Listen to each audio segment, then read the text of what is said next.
Hello, welcome to the channel Wise Stories. Enjoy watching. In front of the boss, the secretary, an orphan, spilled coffee on an important contract with foreign clients. Everyone froze in shock, but when she began speaking Japanese, her boss was stunned. "Well, Lucia, are you feeling down?" Ida asked with a sympathetic look as she crossed the threshold of the office. Soon, Nadi will be marrying off her dear Vitaly. The wedding is just around the corner, so you'll have to hide your eyes whenever you see him, or else, God forbid, the boss might fire you. Where would you go then? Even this job is a big fortune for you. If Alejandro, may he rest in peace, hadn't taken pity on you, you'd probably be cleaning floors somewhere else. But look at you now, all businesslike, even bought yourself an office suit. Yet, you won't be seeing Vitaly anytime soon.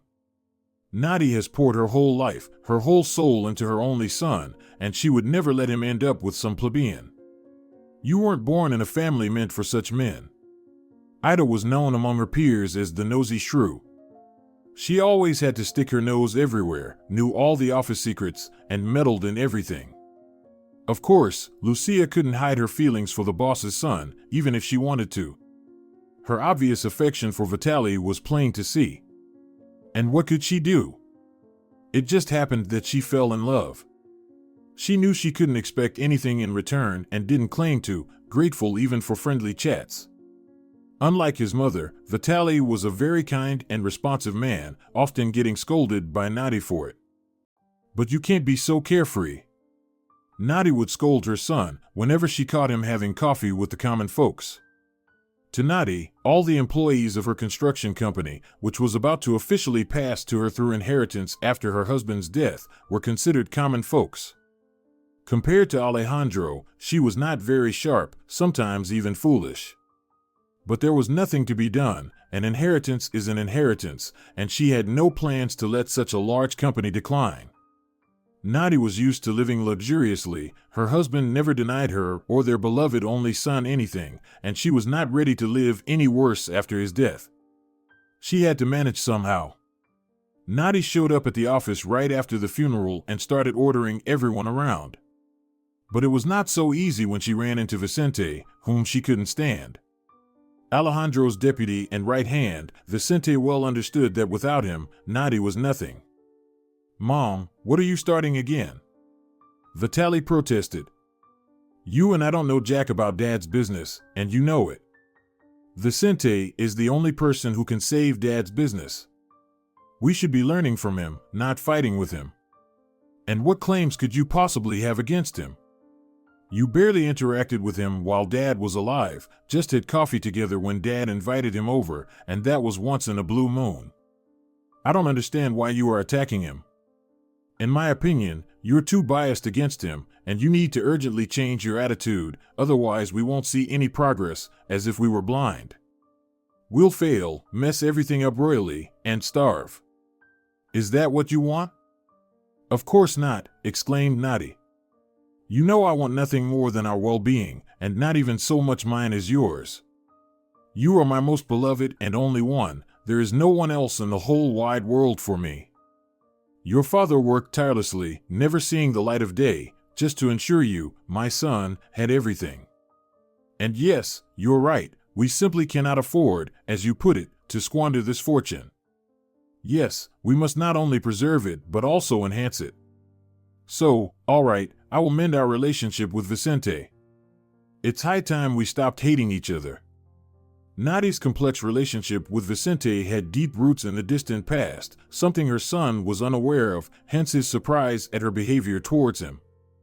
Nadi was convinced that Vicente owed his successful career and position as deputy entirely to her. If she hadn't vouched for Vicente back when Alejandro was just setting up his business, he would still be stuck in his rut, leading a miserable, prospectless existence. But according to Nadi, Vicente seemed to have completely forgotten this, which understandably caused her indignation. While her husband was alive, she tried to keep quiet, pretending not to notice Vicente's disdainful attitude toward her, but after Alejandro's death, she planned to get her revenge. He thinks he's the boss now, Nadi would say sarcastically, fully aware that throughout his life, Vicente had to settle for being second best. It's not the most pleasant feeling, to always have someone ahead of you. Though one might wonder why it should matter. As they say, different people are needed, all are important, and not everyone can reach for the stars. Vicente never did. That's why Nadi eventually chose Alejandro, who, in her opinion, was a much more promising and successful match for starting a family.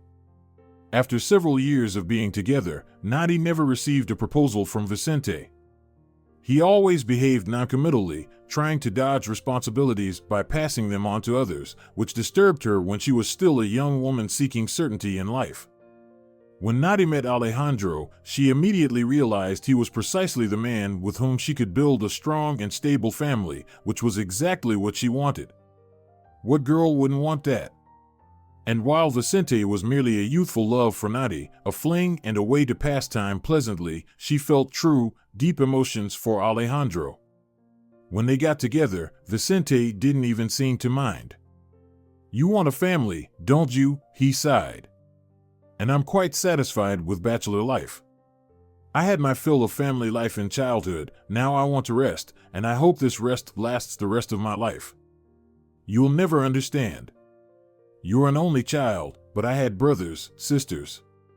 After all these years, they've exhausted me. I can't even think about family life anymore. Forgive me for being frank, but that's how it is. And you're better off with Alejandro. He may be a bit of a rover too, but clearly, he's out of my league. Unfortunately, I have nothing to offer you, and that's unlikely to change anytime soon." And Nadi understood this herself. Every day with Alejandro convinced her that she had made the right choice. She and Vicente remained good friends, maintaining a friendly relationship for many years, which Alejandro understood. "It's very good that you don't forget old friends," he would say. "It's very important to keep in touch even after many years. And Vicente is a good man, there's always something to talk about with him, quite educated, well-rounded. Though he lacks initiative, that's something one can acquire. People aren't born with certain traits, they develop them throughout their lives." Nadi, however, vehemently disagreed with this statement. She held a completely opposite view. If it were that simple, anyone could become whoever they wanted just by wishing, she mused. But I don't see new millionaires cropping up regularly in our society because only a few are capable of achieving much, while the rest simply aren't up to the task. Nadi considered her husband to be a unique man and grieved deeply over his sudden death. When Alejandro was diagnosed with a severe incurable disease, she was beside herself, but like anyone else in her place, she still hoped for a favorable outcome. "Should we immediately seek treatment at a foreign clinic?" she asked anxiously as her husband began undergoing tests to confirm his diagnosis. "The medicine and equipment are better there. Maybe they'll find some way to help. There must be something they can do." Unlike the optimistic Nadi, Alejandro realized the true gravity of the situation, understanding that he had caught on too late. He had shrugged off and denied the early signs of illness. He hadn't listened to his wife's constant advice about the need to see a doctor. By the time he acknowledged the problem, he was horrified to learn that nothing could be changed. The doctor could only offer palliative care, nothing more. Alejandro was doomed, and all Nadi could do was come to terms with it. Immediately after her husband's death, a whole host of problems and tasks fell upon her, primarily related to the business. She was to be its sole heir. Vitaly was still too young. Naturally, his father had placed him in the company to gain experience. But Vitaly wasn't too keen on delving into his father's affairs. He wanted a completely different life, to party, have fun, socialize with those he liked, not those chosen by his parents, and live an ordinary life. But a different fate had been planned for Vitaly. "You must," was all he ever heard from Alejandro throughout his life. Must, and must again. Vitaly would grumble to himself. Barely born, and already owing everyone around. God forbid my children should live like this, in perpetual debt. After his father's death, his mother also started pressuring him to marry, which Vitaly wanted no part of. Alejandro had already chosen a suitable bride for him during his lifetime and tried every way to set him up with Ines, the daughter of a very important business partner. The fact that Vitaly felt absolutely no feelings for her, not even sympathy, mattered little to his father. "You don't understand, you're still young," his father would contemptuously mutter, genuinely believing he only wanted happiness and well-being for his son. "It's not so much about my relationship with Benito, but about your domestic comfort. Ines will make a good wife for you, her mother raised her well. She's smart, educated, which is extremely important so that you don't feel out of place in society. But at the same time, she's homely. Ines dreams of marrying a worthy man and dedicating her life to her family. You're young and foolish and, of course, will be attracted to young and pretty girls. But believe me, looks are not the most important thing. Yes, Ines is still young, she'll grow into it." "Lord, Dad, she's already grown," Vitaly would sigh. "How much more can she grow? Mom fattened up her little girl quite enough. But it's not just that, have you seen her face? Can you imagine what our kids would look like? Or do you really dream that by some miracle they'll resemble me, not her? Is that really your dream, for your grandchildren to be a laughingstock? I never expected this from you, Dad. I always thought you were a reasonable man, but you're ready to sacrifice my life, my happiness, for some dubious benefit. Understandable, it's not you who has to live under the same roof and wake up every morning with her. And I'm supposed to endure it all? Do you not care about me at all? You do not have the right to speak to me like that." Alejandro protested, always quick to put Vitaly in his place whenever his son was rude or defiant. "You were born into an unusual family, our family, my family, and you must abide by the rules prescribed to you by your birthright. That's it. This discussion is closed. I don't want to talk about this anymore. It will be as I said, end of discussion." Nadi paid absolutely no attention to her son's complaints. She always supported her husband in everything and sincerely believed that he was right. "What else can we do, Vitaly?" she chirped when her son complained about his father's harshness and intransigence. "He only wants the best for you, and so do I. We love you so much, and a wife, it's not always about love. The most important thing in marriage is not passion, but support and mutual respect. And I'm sure that with Ines, you will definitely find all of this. Understand, it's very important that a girl is family-oriented, which cannot be said for many modern young women who only think about themselves. Ines, however, will think and care about you because you will be her only and most important one." How all this wrinkled Vitaly. He had hoped that at least after his father's death his mother would tone down her enthusiasm and that talks of marriage would be put on the back burner or even stop altogether. Mourning and all that. It was Vitaly's hope for salvation from all this family darkness that literally haunted him. But it was all in vain. Not even 40 days had passed since his father's funeral when Nadi brought up her favorite and most pressing topic, making Vitaly feel uneasy. "Mom, how can there be any celebration now?" he exclaimed indignantly. "What the hell kind of wedding? We've just laid Dad to rest, and you're already bustling about. Don't you think that's a bit too much? At least a year should pass, otherwise, it's just inhumane. Have you even thought about what people will say? Celebrating, dancing, God forbid, on someone's grave." But Nadi was not to be calmed. She had learned something that had forever robbed her of sleep and peace. She was now driven by one single goal, to get the business out from under Vicente's control as quickly as possible. She couldn't even imagine that her husband would not be so straightforward. "People say it all the time, no matter how many years you live under the same roof with someone, you never truly know them," she lamented while sharing her worries with Nelly. In Alejandro's lifetime, they hardly communicated, but after her husband's death, the future relative became Nadi's only ally whose support she could count on. "You understand perfectly well, there's no hope for my dolt," Nadi sighed heavily, letting Nelly know that she would marry Vitaly off to Ines, whatever the cost. He barely passed his studies, now he's completely slacking off. "But you're Ines, she's smart, sharp, she could definitely handle Alejandro's affairs." I'm sure we need to consider this direction. Better not just consider it, but start acting now. From Armando, Alejandro's notary, who had long been hopelessly in love with the grieving widow, Nadi learned of her late husband's last will.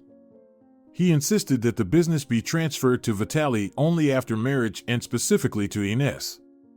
So what's so surprising about that? Nadi smirked.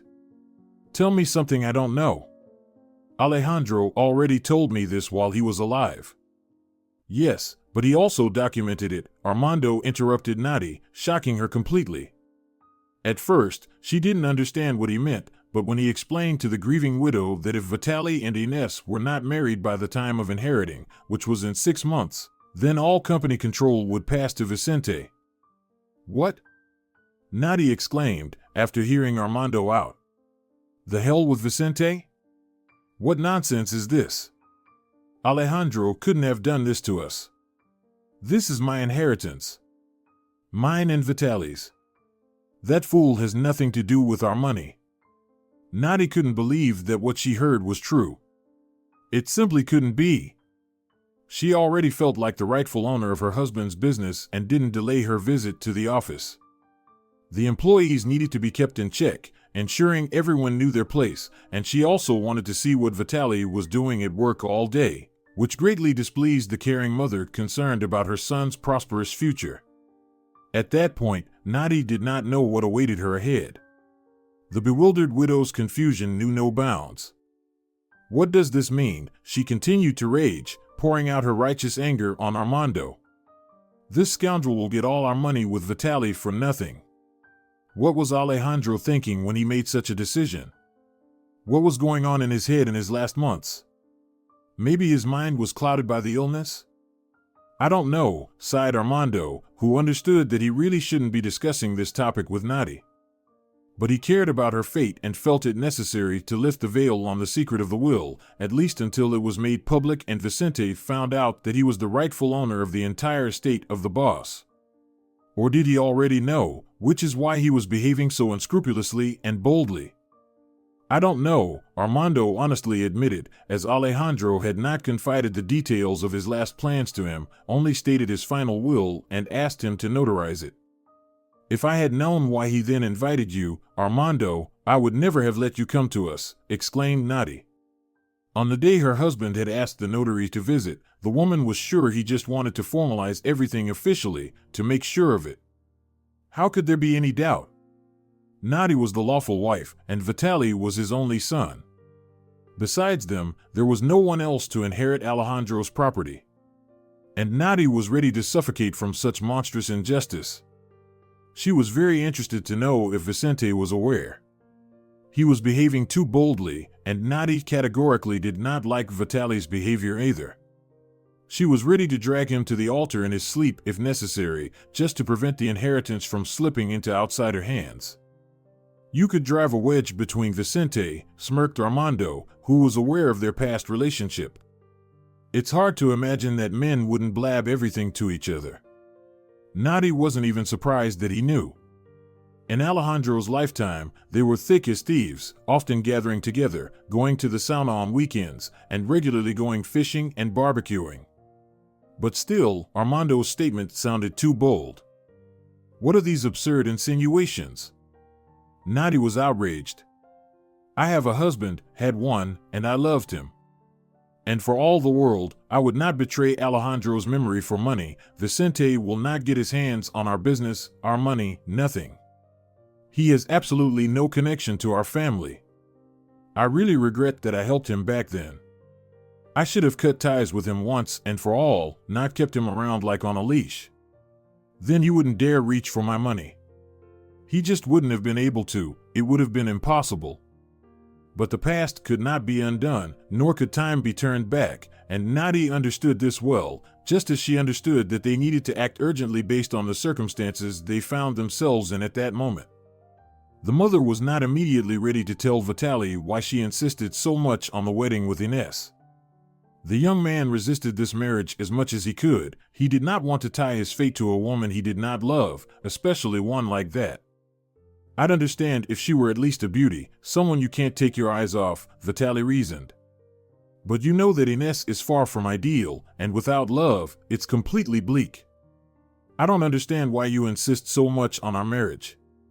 I was sure that after my father's death this issue would resolve itself. But as far as I can see, the situation between our families has become even more tense. Mom, what's happening? I see that something happened because I don't recall you ever insisting so much on our marriage.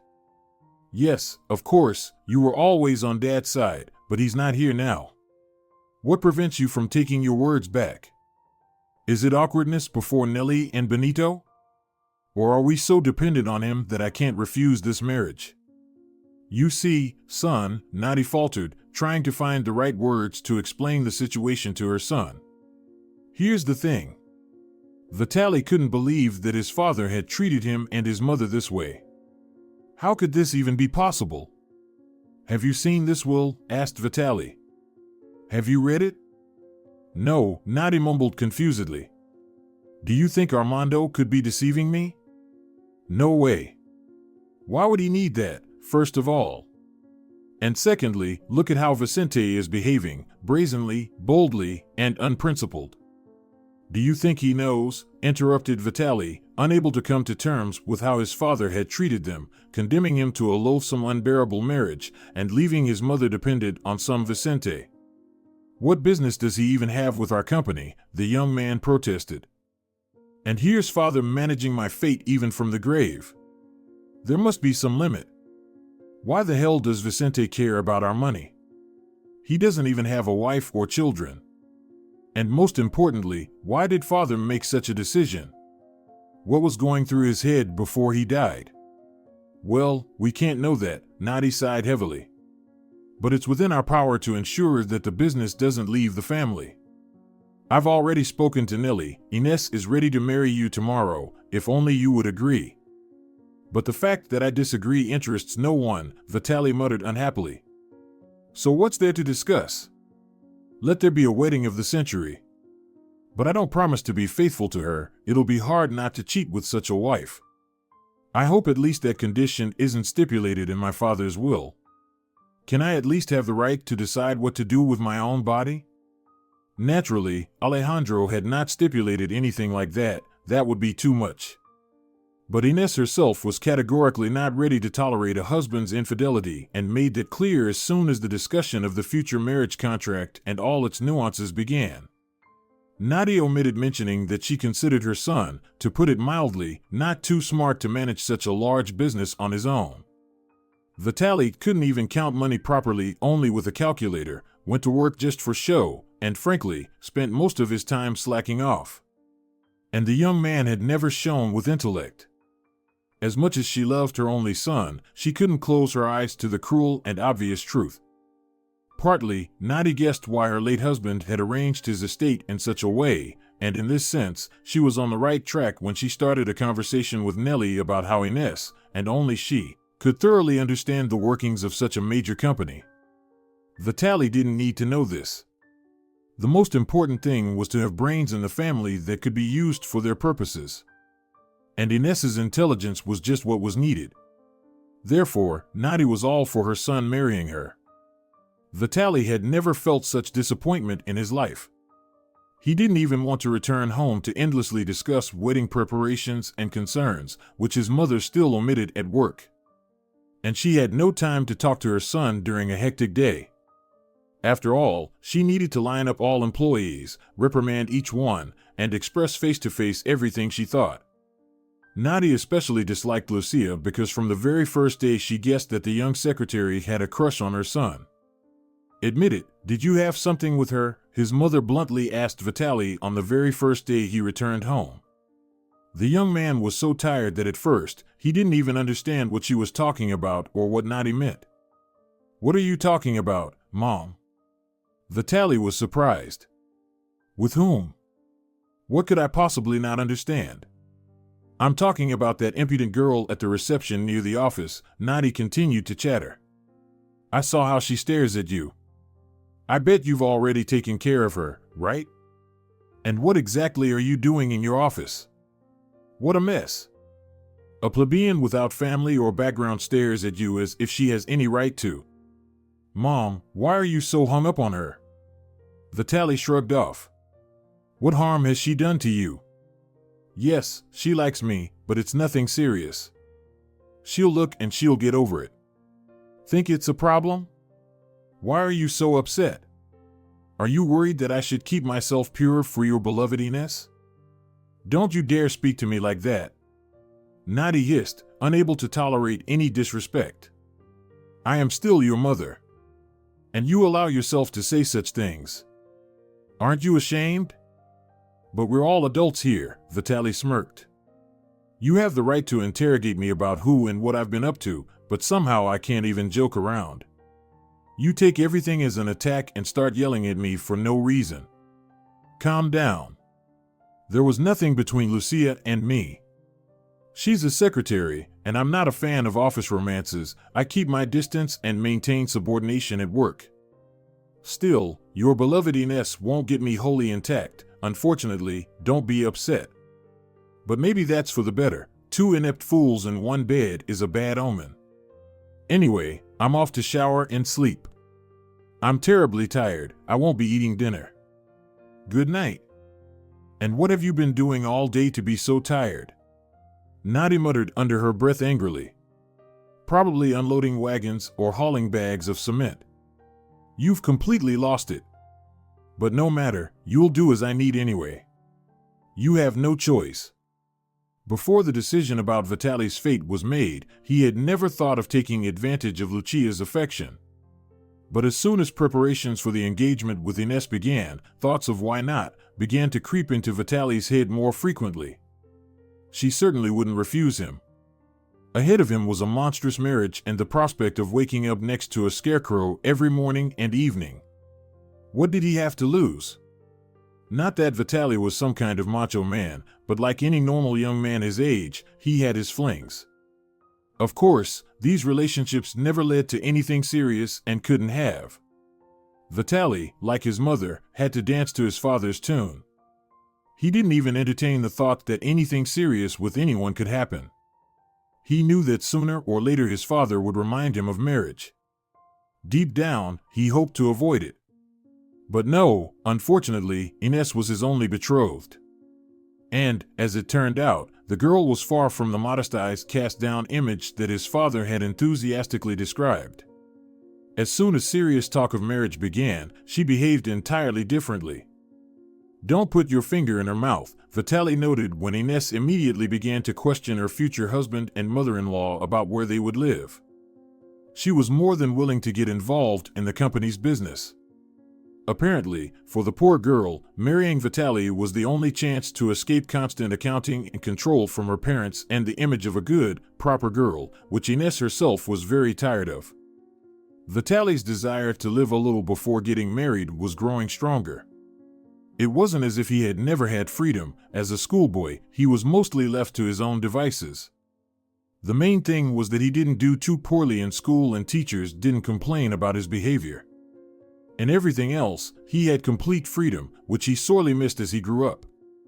His father took a tight hold of his life after he entered a university, where he had been placed, of course, by Alejandro himself. Although Vitaly ostensibly did well in school, teachers often inflated his grades because of his influential father to avoid Alejandro's wrath. The young man would never have scored enough points for admission on his own. His father had taken care of everything in advance and started introducing him to his business, but unfortunately, quickly realized that Vitaly's intellectual abilities were far from what was needed to manage such a serious business.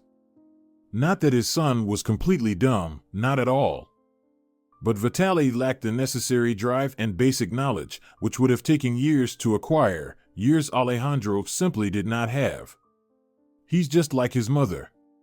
Just like her, the man lamented when he shared his concerns with his right-hand man and deputy, Vicente.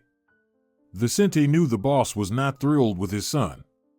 Alejandro often lamented that he had missed out on raising Vitaly. I relied on Nadi too much, he would sigh heavily. I was always so busy that I never had time to reprimand the fool in his youth, and now it's too late. But these were only words, which didn't mean Alejandro had no intention of re-educating his son. Vitaly often felt the brunt of his father's displeasure in his lifetime, and now even after. "I don't understand how he could do this to us," the young man lamented when he confided in Lucia. As soon as Vitaly hinted at reciprocity, the girl immediately let him know that she was open to a no-strings-attached relationship that had no future. For Lucia, even a brief love affair with Vitaly was true happiness, and not even Nadi's wrath or a possible firing could stop her. At that moment, he really needed support, which Vitaly found in Lucia's embrace. "You understand that no one must know about this, right?" he said. "Not a single living soul. I really hope there's no misunderstanding between us." "Of course not," exclaimed Lucia. "What are you thinking? How could I betray you? I don't need anything from you except love. If you want, I can continue to be, so to speak, your mistress even after the wedding. We work together, no one will suspect anything." "Well, we'll see," Vitaly dismissed it. "My wife is stern. No sooner had we filed the application than she started dictating her rules. No wonder. Ines is smart and educated, unlike me, and she will be able to handle my father's affairs. And my mother and I will spend the rest of our lives depending on this frightful person. We might as well have sold the business to hell and started something we actually like." "Well, it's not that simple," Lucia sighed, understanding that selling such a large company was extremely difficult. Competitors would rather just snatch it up, and they are always lurking. The situation Vitaly and Nadi found themselves in seemed utterly hopeless. Lucia genuinely sympathized with Vitaly and really wanted to help him, but just didn't know how. However, she made a promise to herself that if the opportunity arose, she would definitely support her beloved. And after some time, that opportunity did present itself. She hadn't expected it to ever happen. That evening, when she and Vitaly were left alone in the office, an occurrence that happened nearly every day, the young man shared his suspicions with her. "I don't understand why this deal needs to be done right now," Vitaly pondered. "Why not wait for our wedding with Ines and the official entry into the inheritance? Why the rush? Vicente says that it's urgent, and they discussed it with Alejandro during my father's lifetime. But I still don't get it. He's rushing like there's a fire. My mother doesn't like all this either. She even stopped nagging me about coming home late from work. She's finally troubled by genuinely important issues. The partners are foreign, the negotiations will be tough. I don't understand why all this needs to be started now. What bothers you?" Lucia asked anxiously. "Do you think Vicente might be plotting something against you?" "You know, I had a very good opinion of him until a certain point," Vitaly replied. "But since I learned about the conditions of the will, it just cut off. And I started to understand my mother, who can't stand him. He's somehow shady. And why did my father trust him so much all of a sudden? Sure, he's the deputy, the right hand and all that. But that doesn't justify why I must marry this witch or be left without money. Why was such a complex scheme needed? I don't understand what was going on in my father's head. As for Vicente, I'm now sure he will stop at nothing, just to profit at the expense of my mother and me. And all this fuss about the deal is also not just so, he's too interested in these properties and trade areas. I don't remember my father ever seriously discussing all this." "But you weren't privy to his affairs," Lucia countered. "As far as I remember, Alejandro always said that you don't understand a damn thing about all this. He even scolded you for it." "Well, he was right," Vitaly nodded. "I don't understand, but my intuition works well, and it rarely deceives me, and my mother dislikes all this too. She told me herself. Imagine that. She shared with me, a fool, unworthy of inheriting my father's business without the monstrous Ines in the package, her thoughts about everything that's happening. That was the biggest surprise for me. When my mother started talking about it, I didn't even believe at first that she seriously wanted to discuss all this with me.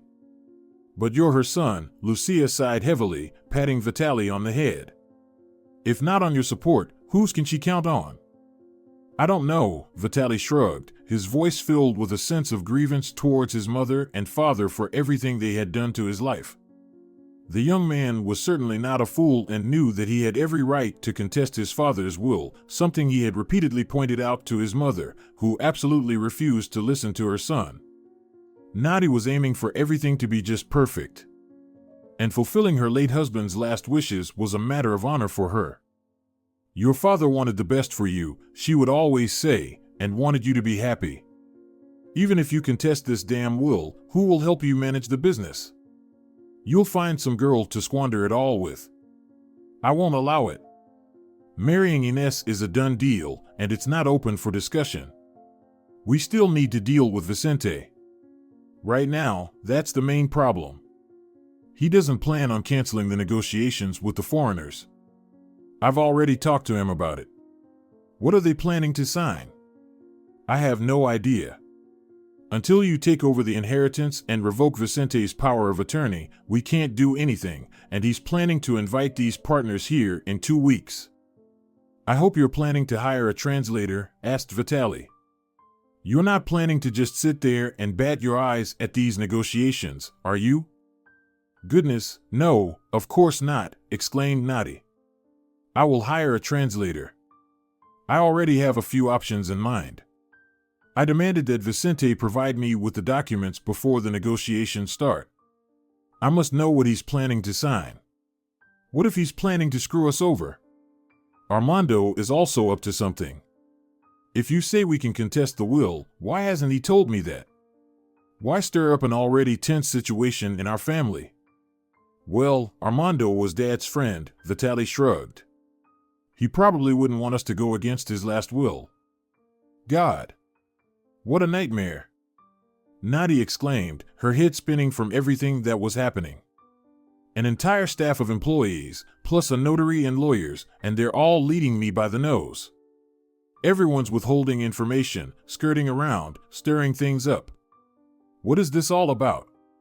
What did I do to deserve this? Am I really so naive that everyone can deceive me left and right without any consequences? But these were rhetorical questions that Nadi should have asked herself much earlier, at least certainly not when there was nothing left to change. In her time, she had married a very promising man who had achieved great heights. Nadi had grown too accustomed to a carefree and irresponsible life and was utterly unprepared to face harsh reality. But business is business, and when large sums of money are involved, they need close watching, otherwise, they'll be stolen without a second thought, which is exactly what Vicente, who knew nothing about the will, planned to do but was adamant about not being dependent on Nadi. He was convinced that it was she who had broken and ruined his life, always keeping him on a leash and not allowing him to take a step without her permission. It was Nadi, not his family, who forced him to always play the elder role, not the difficult years of his childhood and youth that turned his existence into what it had been for many years.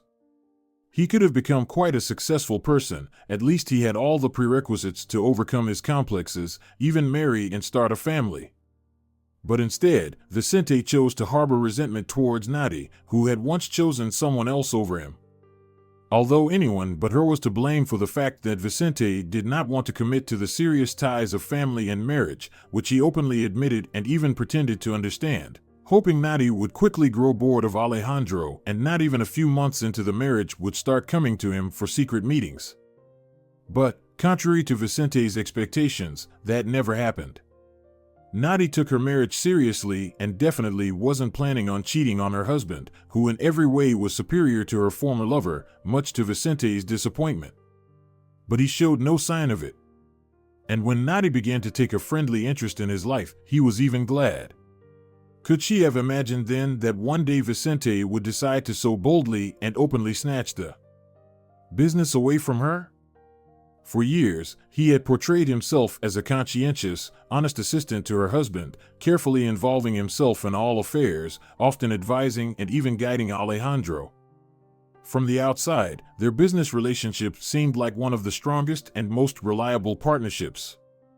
Even Benito often envied his business partner. "What an amazing deputy you have," he would keep marveling.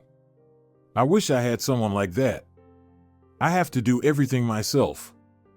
Yes, Vicente is worth his weight in gold, Alejandro nodded with a smile, never regretting having taken his wife's former lover to work for him. Benito was another person who could potentially benefit from his business partner's death.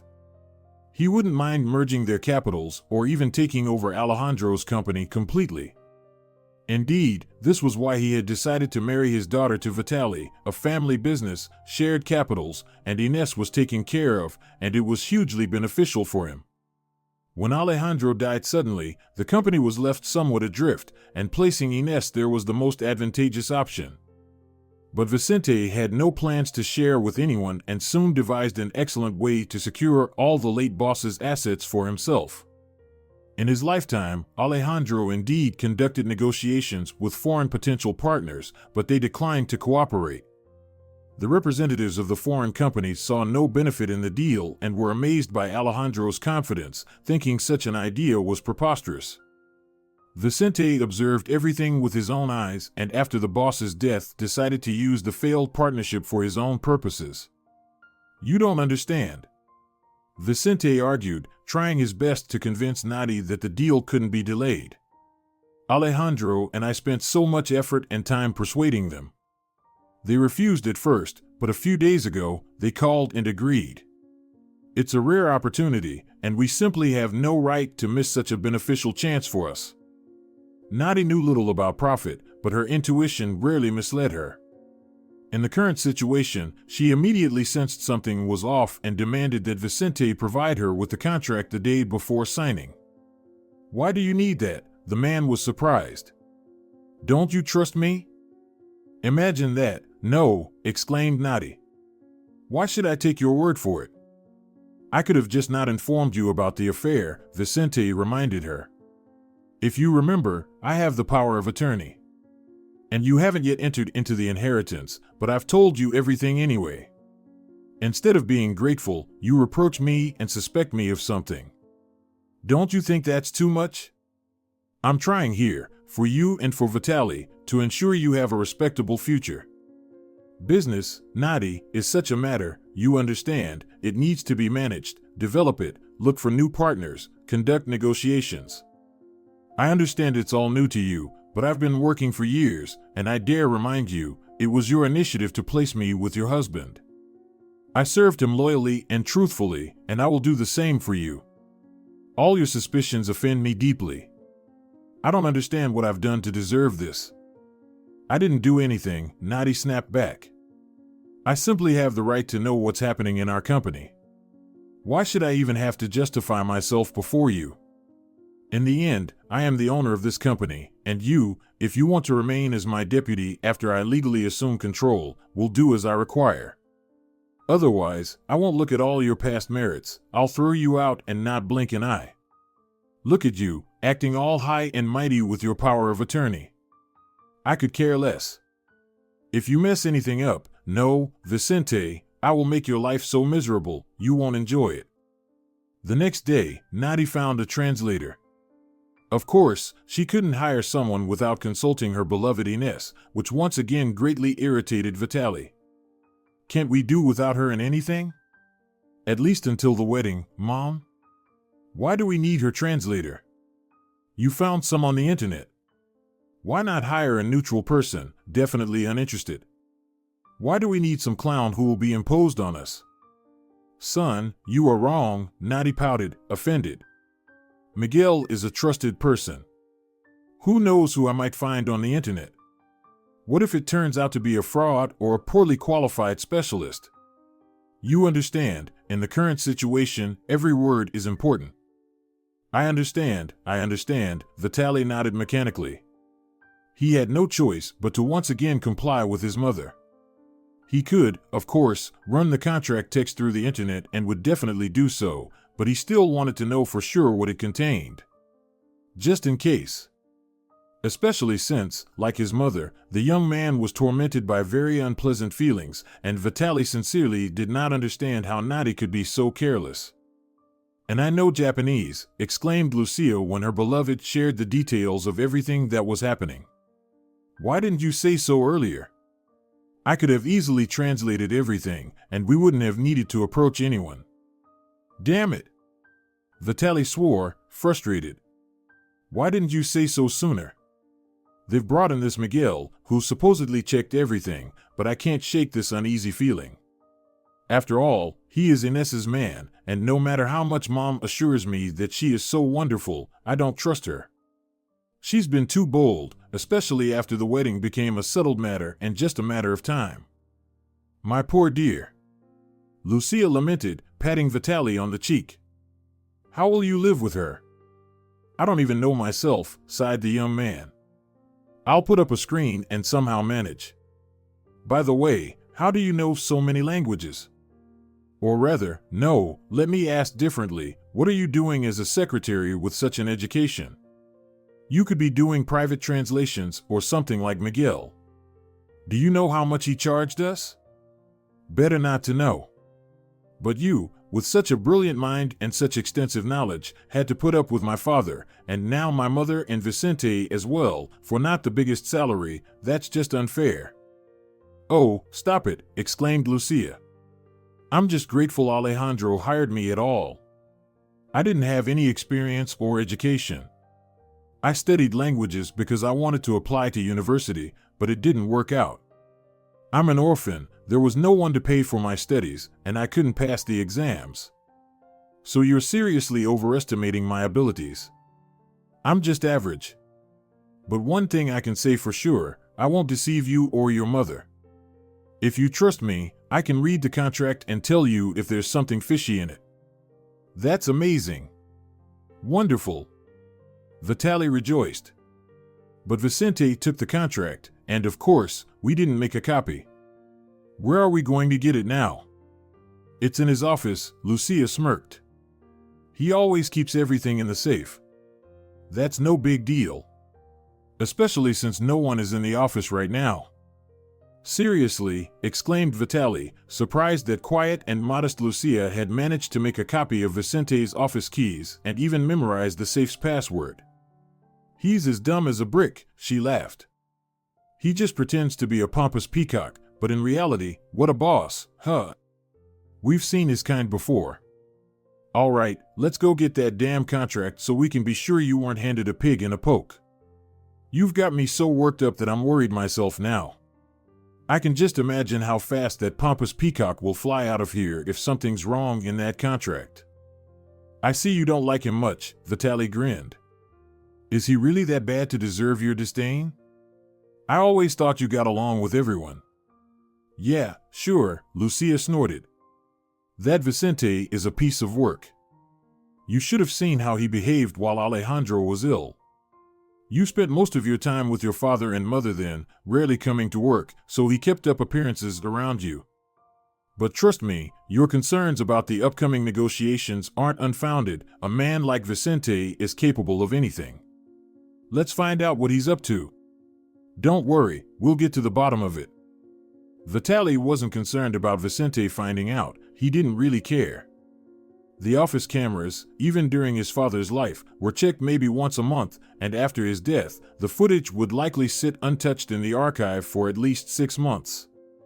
That was partly why Vitaly chose to meet Lucia in the office. It was convenient, and there was no risk of running into one of his father's associates, many of whom frequented hotels and hourly rentals with women of easy virtue in secret from their wives.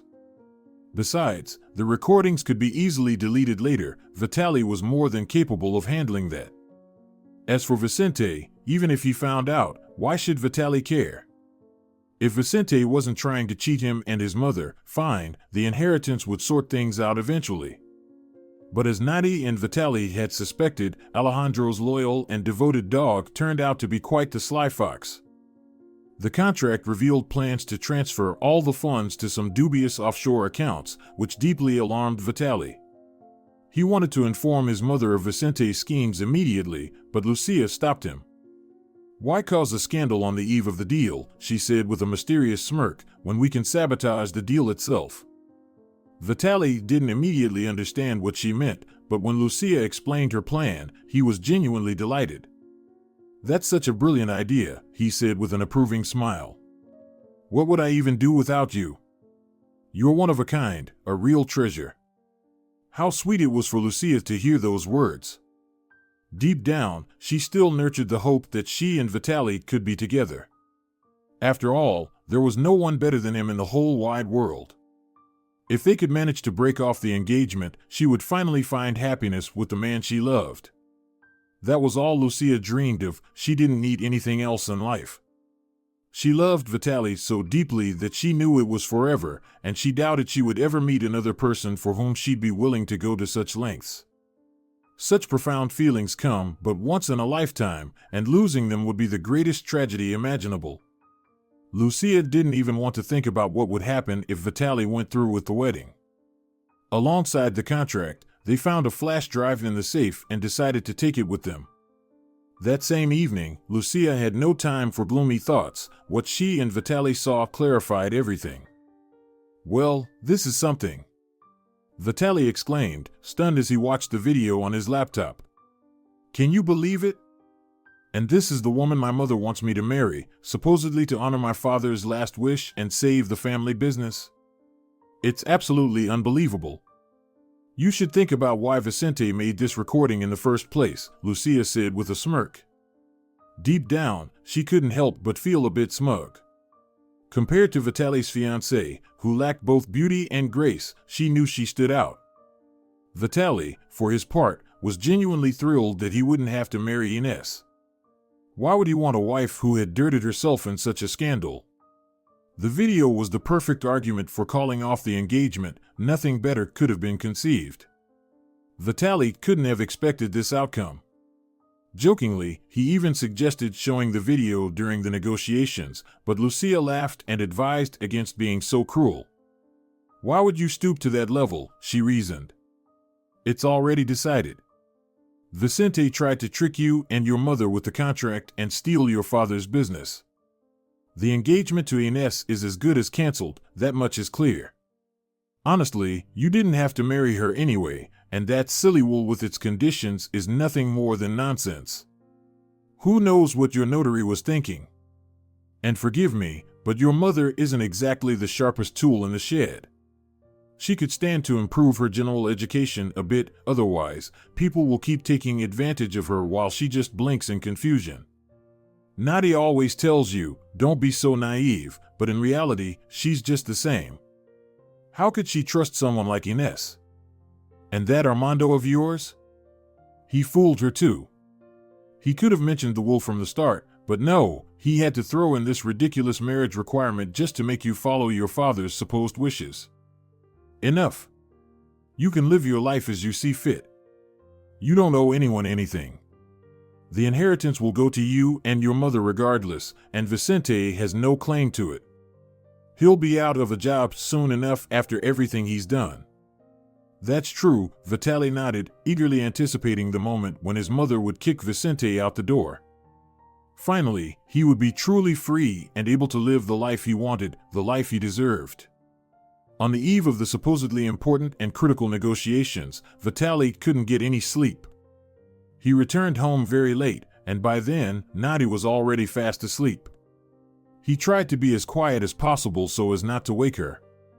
For her, the next day would undoubtedly be life-changing. Vitaly had no doubt she would remember it for the rest of her life. On the one hand, it was the right thing to do. On the other, he felt sorry for her. He also worried deeply about his own future. How was he supposed to manage such a massive business when he knew so little about it? The time he'd spent at the office had been utterly unproductive. He hadn't learned anything, a fact he deeply regretted.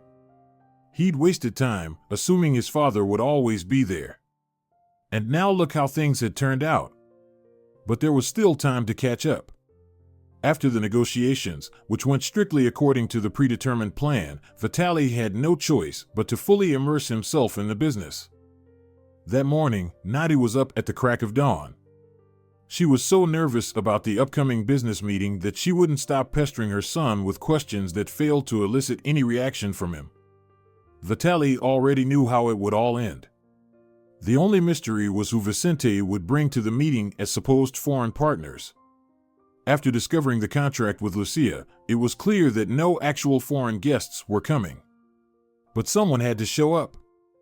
Vicente had arranged for one of his old acquaintances, a man with a long history of criminal activity and solid connections abroad, to help him. Initially, Celio had been skeptical about Vicente's idea, especially given that they hadn't spoken in years. "If we get caught?" Celio asked. "Are you sure you've thought everything through? We can get you the company and transfer the money, that's not a problem. But I don't want any shady business. I've left all that behind, I've done my time. Now I just want a calm, steady life without surprises or trouble." Vicente assured his friend that everything would be fine. He promised Celio a hefty payout. After some deliberation, Celio reluctantly agreed. Vicente himself hadn't expected things to take this turn.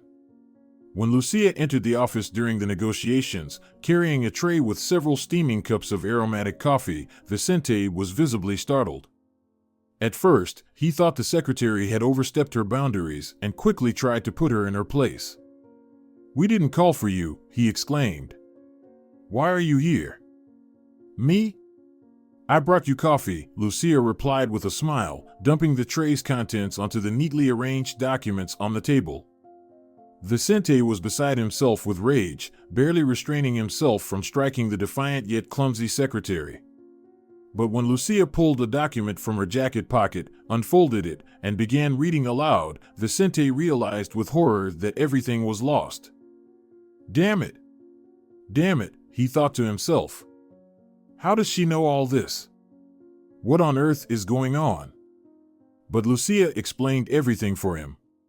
She found it amusing to watch the stunned expressions on everyone's faces, especially Ines, who was deeply implicated in the whole scheme. It was baffling. Why would she need someone else's business when her father already had his own? The explanation was simple. She wanted independence. For years, Ines had been suffocated by everything happening within her family.